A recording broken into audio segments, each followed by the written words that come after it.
Hello everyone, my name is Digvijay. Welcome to Bollywood Premi and welcome to our new episode of खबर गरम है with our expert Narendra Gupta ji. Sir स्वागत है आपका on Bollywood प्रेमी.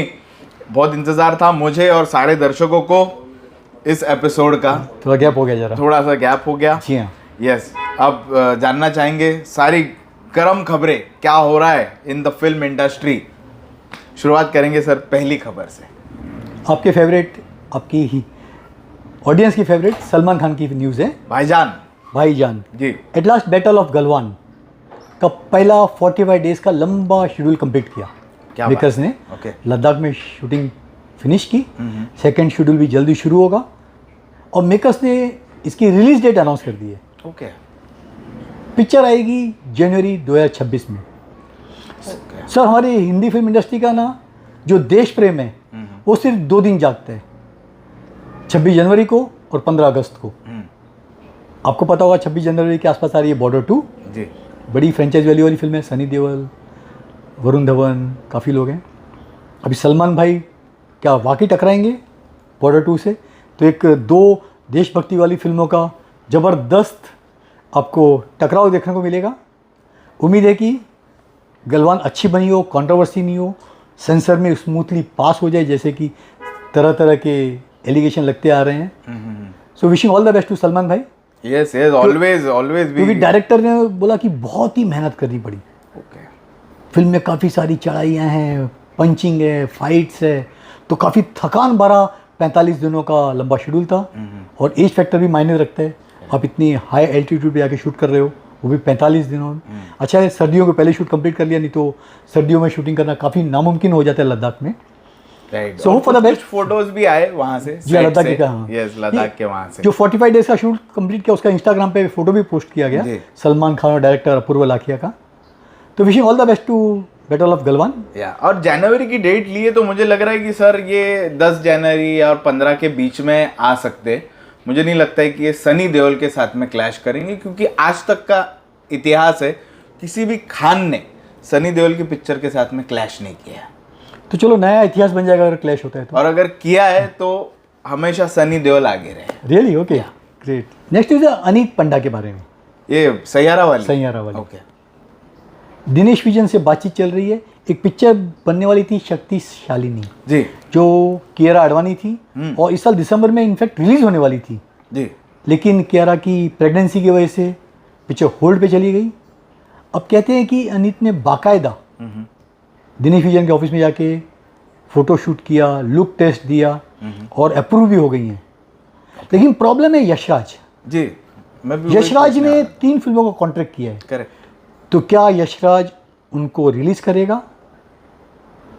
वैसे मेकर्स दिनेश विजन इनकार कर रहे हैं कि हमने किसी भी हीरोइन को फाइनल किया है. तो भैया कि फिर अनीत को क्या चाय पानी पे कॉफ़ी के लिए बुलाया था आपने? फिर फर्स्ट लुक की न्यूज़ कैसे बाहर हो गई? राइट.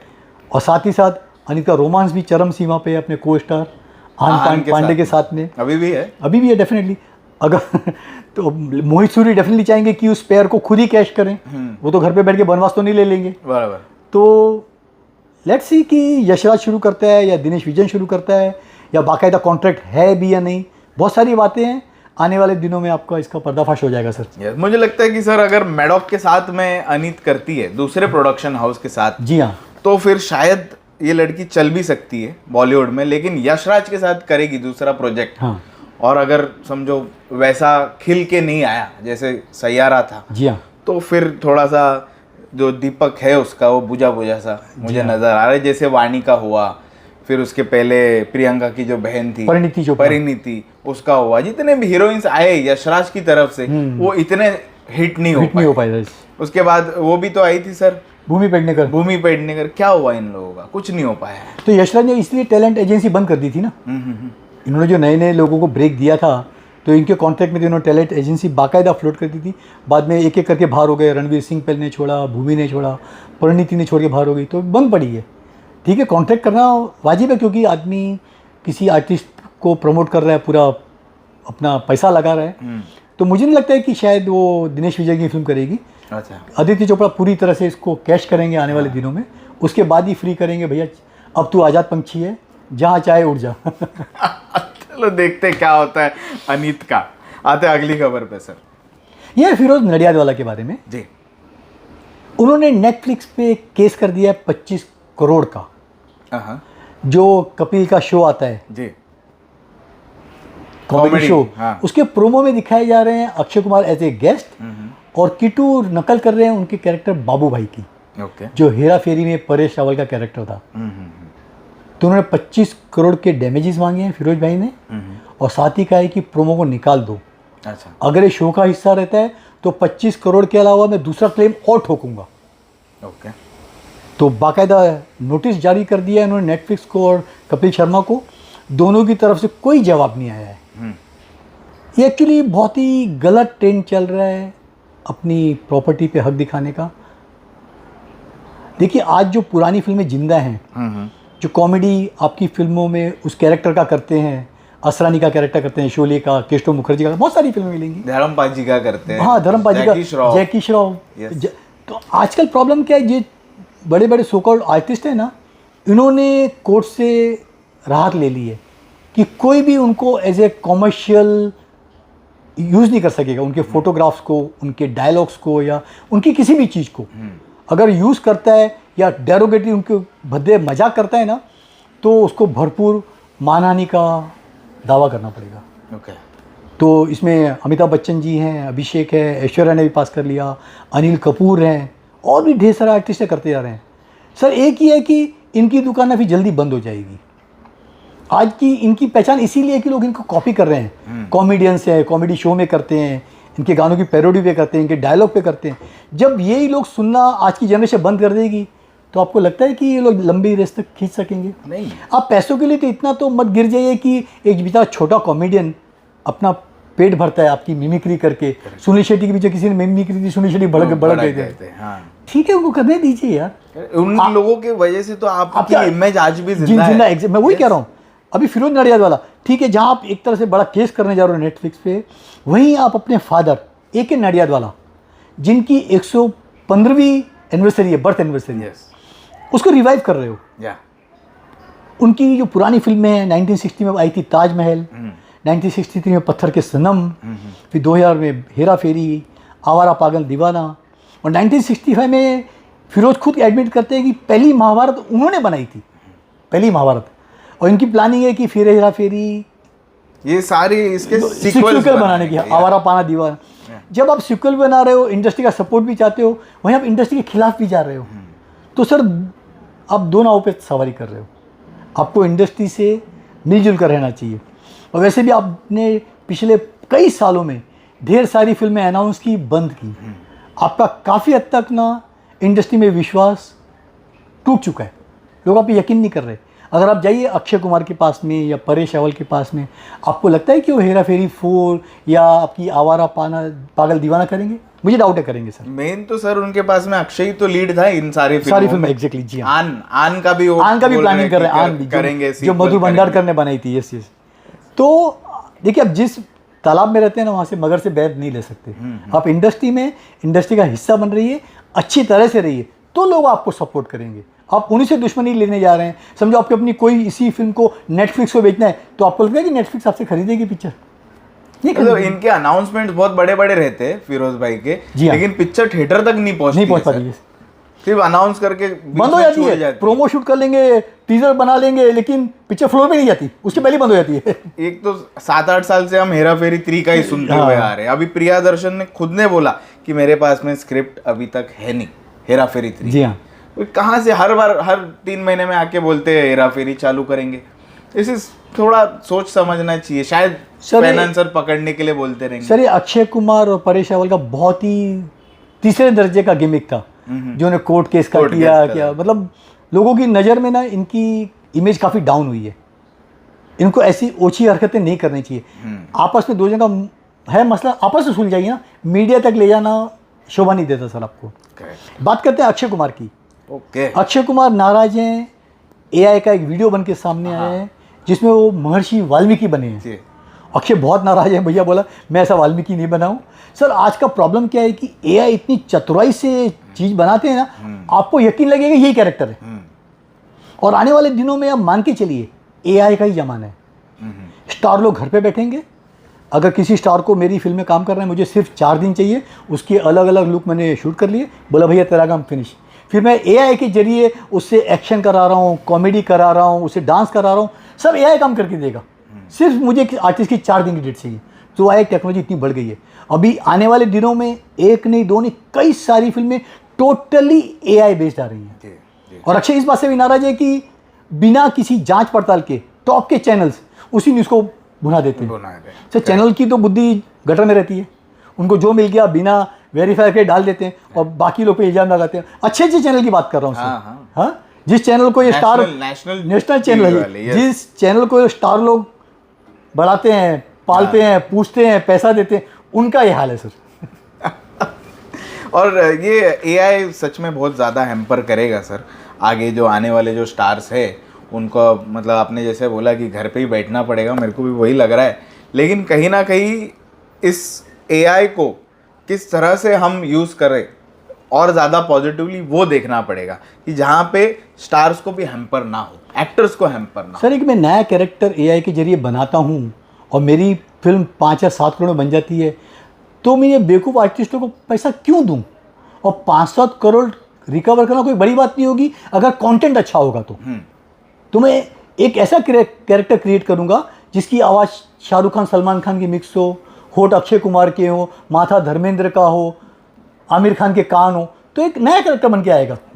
आपको लगे रियल कैरेक्टर है, तो ये रियली आने वाले दिनों में पॉसिबल है सर। आपने AI के वीडियोस देखे होंगे, एक से ऐसे लगते हैं जबरदस्त, लगता है आपके आंखों के सामने वही रियल चीज़ है। It looks like realistic cinema sir. तो वही सब्स्टिट्यूट है। आर्टिस्टों को रियली अभी भी समझना चाहिए, इसलिए वो ऑब्जेक्शन ले रहे हैं ना आर्टिस्ट लोग कि भैया AI का ज़माना है, घर पे बैठ जाएंगे। आज मैं AI के जरिए पूरी पिक्चर बना सकता हूँ, बतौर डायरेक्टर, बतौर स्क्रीन प्ले राइटर, बतौर म्यूजिक। खाली मुझे फीड कर देना है, AI मुझे 10 ऑप्शन बताएगा कि स्टोरी का 10 एंड ये है, 10 डायलॉग ऐसे लिखे जा सकते हैं, 10 एक्शन सीन ऐसे किए जा सकते हैं, 10 कॉस्ट्यूम बनाई जा सकती है। So AI is going to take over sir. बीच में इसीलिए हॉलीवुड में बड़ी स्ट्राइक हुई थी ना कि AI रियली थ्रेट है, AI going to big threat. आज मुझे स्टाफ की जरूरत नहीं है, AI पे मैं कुछ भी डाल दूँ फट से चीज़ निकल के आती है। मेटा पे जाइए, चैट GPT पे जाइए, आपको सर रेडीमेड चीज़ें हाथ में मिल रही हैं। आपको कुछ मेहनत करने की ज़रूरत नहीं है और बेस्ट चीज़ें मिल रही हैं। आप किसी पे डिपेंडेंट नहीं है। और जो बजट आज की फिल्मों का है माशाल्लाह, उम्मीद है कि अभी रियली AI इनको एक बड़ा थप्पड़ देगा, एक सबक देगा आर्टिस्टों को कि भैया कि अब अभी तो ज़मीन पे आ जाओ, अब तो दिन आ गए आपके। आते अगली खबर पे सर 75th नेशनल अवार्ड दिए गए। 71st या सभी अवार्डीज को जो जीते उनको बहुत बहुत बधाइयाँ। शाहरुख खान को मिला फिल्म जवान के लिए, को बेस्ट एक्टर थे Vikrant Massey film 12th fail के लिए। पता है आपको टोटल अवार्ड कितना मिला? प्राइज मनी क्या थी? टोटल 2 लाख रुपए मिले और वो भी बांट के लिए मुझे 1-1 लाख शेयर किया। एक मेडल मिला, एक सर्टिफिकेट मिला। खैर एक अवार्ड होता है, अमाउंट की अहमियत नहीं होती। अवार्ड बड़ा है सर, नेशनल अवार्ड है। रानी मुखर्जी को मिला Mrs Chatterjee versus Norway. Karan Johar को जैसे हमने बताया बेस्ट पॉपुलर फिल्म का अवार्ड मिला रानी और रॉकी और रानी की। मोहनलाल को मिला Dada Saheb Phalke award. Okay sir एक मैं क्वेश्चन मेरा उठता है कि 2023 का अब दादा साहब फाल्के अवार्ड 2025 में दे रहे हो, इतना पीछे क्यों चल रहे हो सर आप? 25 खत्म होने को आया, 24 का क्यों नहीं दिया? 2 साल लेट होने की वजह? और हमारे बहुत जन बोले कि हमारी हिंदी फिल्म इंडस्ट्री, धर्मेंद्र जितने वेटरन एक्टर हैं बेचारे ऑलमोस्ट 90 एज में, he was most deserving candidate, उनको मिलना चाहिए था। खैर ये तो जूरी का फैसला होता है कि किसको अवार्ड दें, लेकिन मोहनलाल को सैल्यूट, उनको बहुत बहुत बधाइयाँ। 65 की उम्र में उनको मिला। उनको पद्मश्री पद्म भूषण ऑलरेडी मिल चुके हैं। 400 से ज़्यादा उन्होंने फिल्में की हैं and he is the only star जिन्होंने मलयालम के अलावा तमिल, तेलुगु, कन्नड़ और हिंदी 5 भाषाओं में फिल्में की। वाओ। तो Mohanlal again great personality of Malayalam cinema. उनकी शूटिंग का मुहूर्त हुआ था दृश्यम 3 का। अगले दिन नेशनल अवार्ड थे, 23 को नेशनल अवार्ड लेने गए, इमीडिएट आके दृश्यम 3 की शूटिंग शुरू कर दी। तो और बाद में जिसको मिला वैभवी मर्चेंट को मिला बेस्ट कोरियोग्राफर। सुदीप्तो सेन को मिला बेस्ट फिल्म का द केरला स्टोरी के लिए। यस।